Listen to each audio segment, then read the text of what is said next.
Olá pessoal, bem-vindo ao canal Investigação e Lei TV. Se você é novo, nova aqui, bem-vindo ao canal. Meu nome é Sandra Di.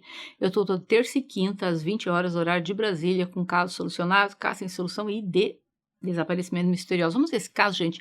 Esse caso ocorreu em 23 de junho de 1993 em Manassas, no estado da Virgínia, nos Estados Unidos.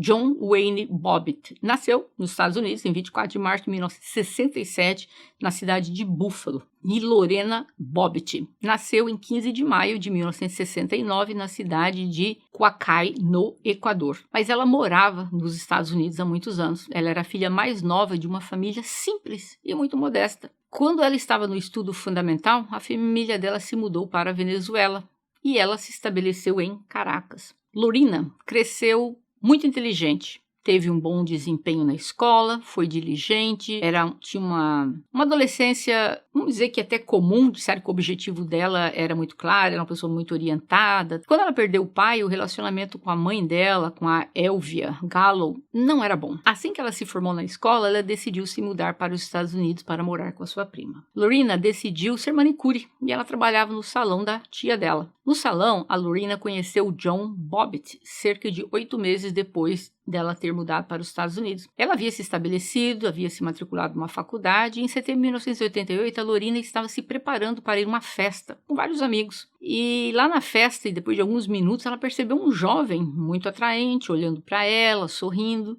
Ele acenou para ela e ela acenou de volta, então o jovem se aproximou e ele disse que o nome dele era John Bobbitt. Ele era bonito, alto, carismático, e eles passaram a noite dançando e conversando, e depois este jovem a acompanhou até a casa. A Lorena chegou na casa da tia dela e eles se despediram. Ele pediu o número do telefone dela, o residencial, e ela deu. E ele prometeu ligar em breve. O John, ele era o caçula de 3 filhos. Ele perdeu o pai, que faleceu tragicamente. Após um grave colapso nervoso da mãe dele, porque havia perdido o pai, ela acabou se internando numa clínica. Então as 3 crianças, o Bobbitt e os irmãos dele foram levados aos cuidados de tios, que eram religiosos, que queriam ajudar. A tia e o tio criaram os sobrinhos, como filhos, mas com rigor. Eles frequentavam a igreja todos os domingos, se dedicavam aos trabalhos de caridade. Quando adolescentes, o John decidiu seguir carreira na Marinha, onde provou ser disciplinado, determinado. No entanto, passados alguns anos, o regime rigoroso e a necessidade de obediência do exército começaram a pesar sobre ele, e ele deixou a Marinha. Mas depois ele resolveu mudar de emprego e começou a mudar ali com muita frequência, não ficando muito tempo em lugar nenhum. O John, voltando agora para o presente, como prometido, ele ligou para a Lorena para convidá-la para um encontro. O John deixou claro que queria continuar o relacionamento com ela e ela não se opôs a isso, mas de acordo com as regras estabelecidas pela tia, ele teve que apresentar o namorado a eles antes que ele pudesse iniciar um relacionamento e a família aceitou muito bem. E, segundo eles, o John aceitou todas as condições colocadas pela família. Ele apareceu lá no dia do jantar, disseram que ele se comportou muito bem, causou uma boa impressão. A tia dela permitiu, então, que a sobrinha dela continuasse saindo com ele. E após 6 meses do início do namoro, ele pediu a Lorena em casamento, e ela aceitou. Em junho de 1989, pouco depois da Lorena completar 19 anos, eles casaram, muito jovem. O casal se mudou para a Virgínia e se estabeleceu em um local muito simples. Os primeiros meses da vida do casal pareciam excelentes, pareciam se amar muito,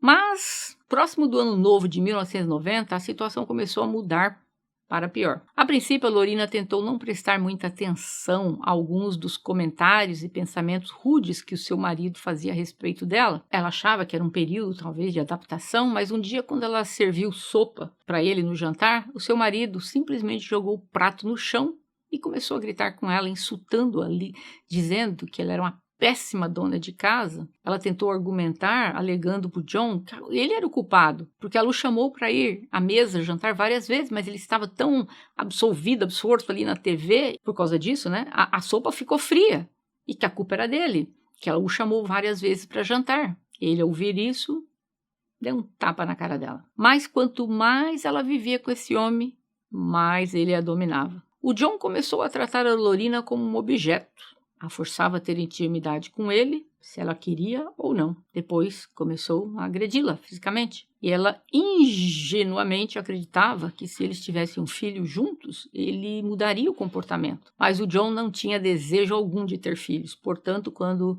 a Lorena o informou de sua gravidez em 92, ele ficou tão irritado, exigiu que ela não tivesse essa criança e ela procrastinou por várias vezes, esperando que seu marido mudasse de ideia. Mas ela percebeu que ele estava inflexível, ela continuou a pressioná-lo e ele literalmente a forçou a interromper a gravidez. O que foi um choque tremendo para ela. Foi no hospital e levou muito tempo para ela se recuperar. O John estava trabalhando como segurança em locais de entretenimento. Os amigos da Lorina notaram as mudanças em seu comportamento. Ela, que era alegre, sorridente, se transformou em uma pessoa silenciosa. Aqueles ao seu redor suspeitavam que nem tudo estava bem dentro de casa, mas eles não tinham ideia do quão sério era o comportamento do John dentro de casa. Ele monitorava de perto onde ela ia, com quem ela falava. Em casa ela tinha que seguir as regras que ele estabeleceu, ter intimidade com ele toda noite e toda vez que ela negava, ele a violava. Teve uma noite que ela disse que ela foi dormir por volta das 3 da manhã. O John chegou bêbado,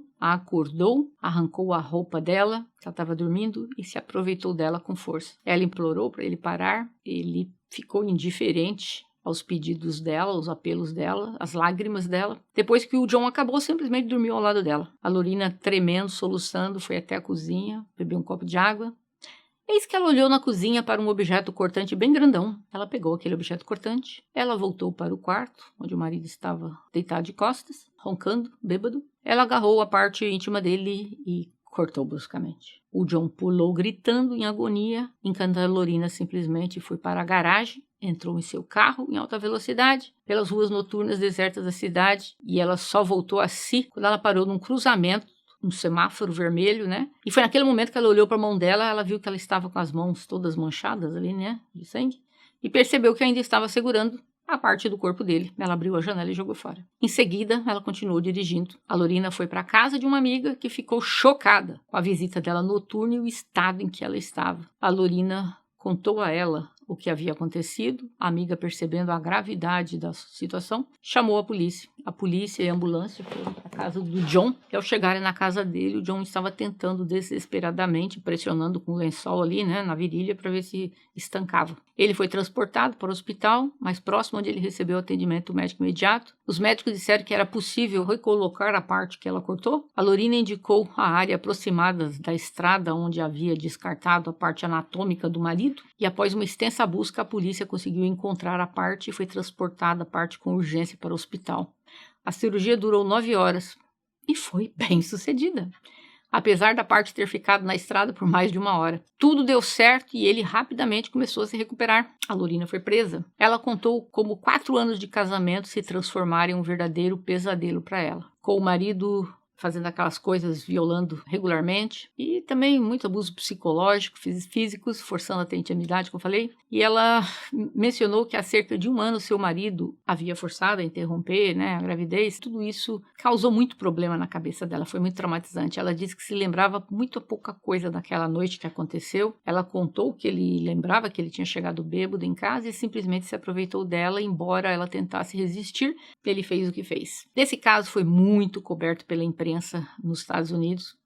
Muitas mulheres, como a Lorina, que sofreram o tipo de violência doméstica, bem como organizações feministas, se reuniram ao lado dela no início dos anos 90. A Lorina acusou oficialmente o marido de se aproveitar dela naquela noite fatídica, embora no tribunal ela tenha detalhado tudo que passou nas mãos dele. O testemunho do John foi confuso. Ele negou todas as acusações contra ele, mas tudo que a Lorena disse foi corroborado por fatos. Por exemplo, foi confirmado que ele não tinha emprego estável ou uma fonte de renda estável, que ele adorava passar o tempo em locais de entretenimento com mulheres da noite, muitas vezes de forma forçada, pegava dinheiro dela. Além disso, os amigos da Lorina confirmaram que tinha visto várias vezes, repetidamente, hematomas, arranhões no corpo dela, e ela estava deprimida já há muito tempo. Tudo isso fez que acabou naquela noite, né? Embora tentasse, segundo os amigos, não reclamar muito do que passava dentro de casa. O tribunal concluiu que o marido realmente abusou da esposa, tanto emocionalmente quanto fisicamente, durante todo o casamento, levando-o ao desespero.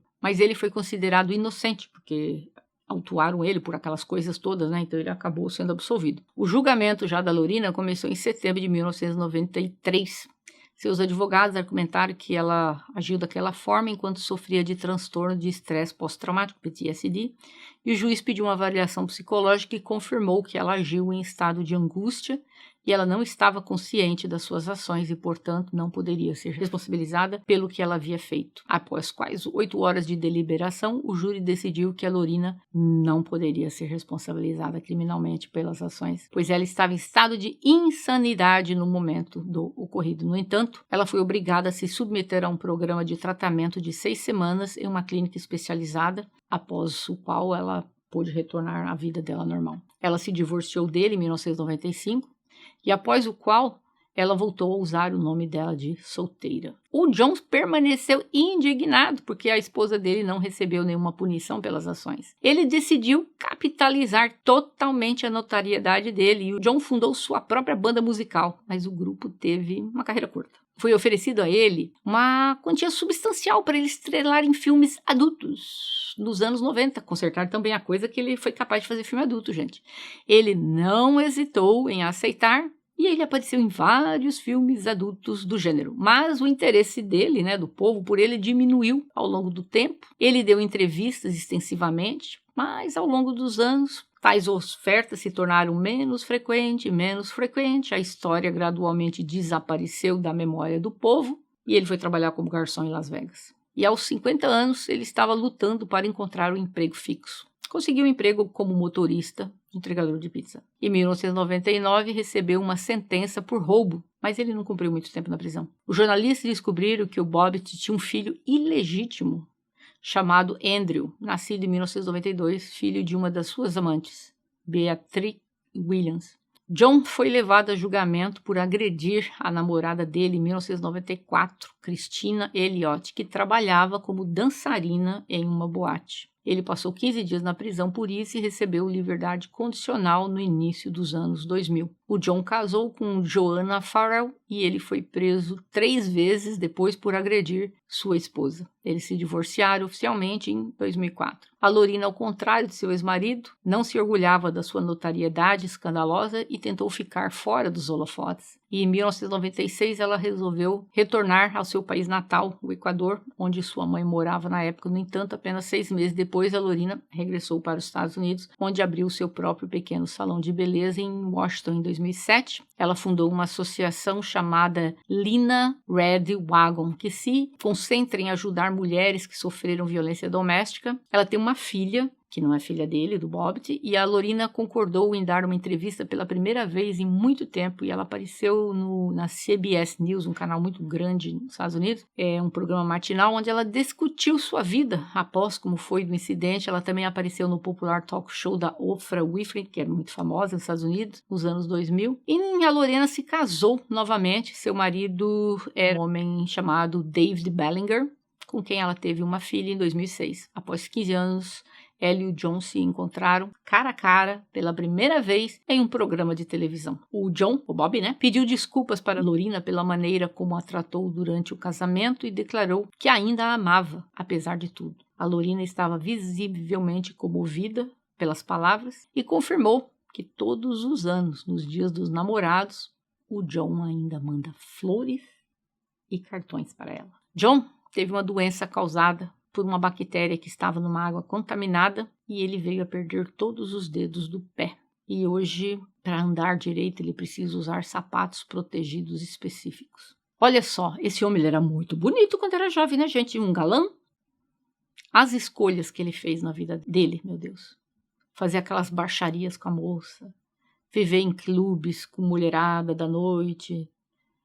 Ele tomou o caminho da perdição, vamos dizer assim. E depois perdeu a coisa. E depois perdeu a notoriedade. Ele acabou perdendo as duas coisas. A notoriedade e a parte anatômica, que depois foi colocada de volta. Teve ali seus 5 minutos de fama em filmes adultos. E hoje você vê velho, gordo, não tá mais bonito, sozinho. Quantas decisões que as pessoas tomam. E às vezes você vê o fim trágico como chegou. A vida dela continua, ela tem uma filha, tem uma carreira, a vida dela continua. Eu, se fosse jurada no julgamento, eu também a teria absolvido. Eu não vou dizer que o que ela fez é algo que merecia ser feito, porque nós não temos que escolher a maneira mais trágica para tirar alguém da nossa vida. Existe a opção chamada divórcio. Você põe suas coisas no carro e vai embora, não olha para trás. Mas disseram que ela estava ali num momento de insanidade e depois de tantos relatórios psicológicos, então eu seria obrigada, né, se eu fosse jurada, eu seria obrigada a inocentá-la, porque os psicólogos diziam que ela estava num momento de insanidade quando ela praticou o ato, né? E eu creio que sim, senão os relatórios psicológicos não confirmariam isso. Mas eu gostaria de saber de vocês. O que vocês teriam feito se vocês estivessem na situação da Lorina? Espero em Deus que nenhuma esteja. E se eu estiver numa situação desse jeito, procure a polícia imediatamente, procure ajuda psicológica, saia deste relacionamento. E nós precisamos aprender uma coisa, eu já falei várias vezes e eu volto a repetir. Desenvolvermos sempre, sempre, sempre, não somente a autoestima, o nosso autorrespeito. Eu já falei isso e eu volto a repetir. Nós não podemos dar o que nós não temos. Eu vejo vítimas e vítimas e vítimas de violência doméstica ainda junto com estes homens. E quando eu pergunto para elas, por que você ainda está com ele? Ah, porque eu o amo. Isso não é o suficiente, gente. Esse amor de mão única. É quando você ama a pessoa sozinha. Você vai ficar com uma pessoa somente porque você ama essa pessoa? É só isso que você quer na tua vida? Você estabeleceu que esse é o critério maior da tua vida? Você não estabeleceu que você precisa de alguém que te ame com a mesma intensidade, que te respeite com a mesma intensidade? Amar sozinha, isso não é amor, gente. Isso é codependência. Precisa tratar. Codependência, muitas pessoas acham que elas podem salvar o cara de si mesmo. E fica ali dando chance, outra chance, outra chance. Você precisa desenvolver autorrespeito, autoestima. E você não pode me dizer que você ama esse homem. Como você ama? Você não pode dar o que você não tem. E claramente, quando você se encontra nessa situação, é porque você já não tem mais nada. Autoestima, amor próprio, autorrespeito, tudo. Tudo já vai pro buraco. Se você não tem isso, você não pode dar nada. Como eu falei, isso é codependência. Procure ajuda médica, psicológica. Mas não fique em relacionamento desse tipo, homem te traindo e você perdoando, homem usando substâncias ilícitas e você perdoando, homem abusando de álcool e você perdoando, traições e você perdoando. Nós temos que estabelecer um padrão para a nossa vida. Eu sempre digo que a nossa vida, cada um é como uma caixinha, é um presente que Deus deu, cada um é um presente. E nós vamos prestar contas também o que nós fizemos deste presente. Muitos passam por essa vida 15, 20, 30 anos, e não viveram a vida delas, porque viveram a vida dos maridos, viveram a vida dos pais, e elas mesmas nunca viveram a vida delas. Você é importante, você conta. Por que você vai estar dentro de um relacionamento que não te acrescenta nada, nada, não te traz felicidade, não te faz um ser humano melhor, não te traz alegria? É um relacionamento que te destrói tudo que você podia ter de bom dentro de você, o cara leva. Isso pode acontecer com homens também. É muito importante você se auto-examinar e ver que você conta. E nós estamos aqui por você. Procure ajuda médica, procure ajuda psicológica se você se encontra em uma situação como a Lorina se encontrou, para que esse dia nunca precise chegar na vida de vocês. Eu gostaria de ouvir a opinião de vocês, o que vocês fariam se estivessem na situação da Lorina. E eu vejo vocês em breve. Até mais.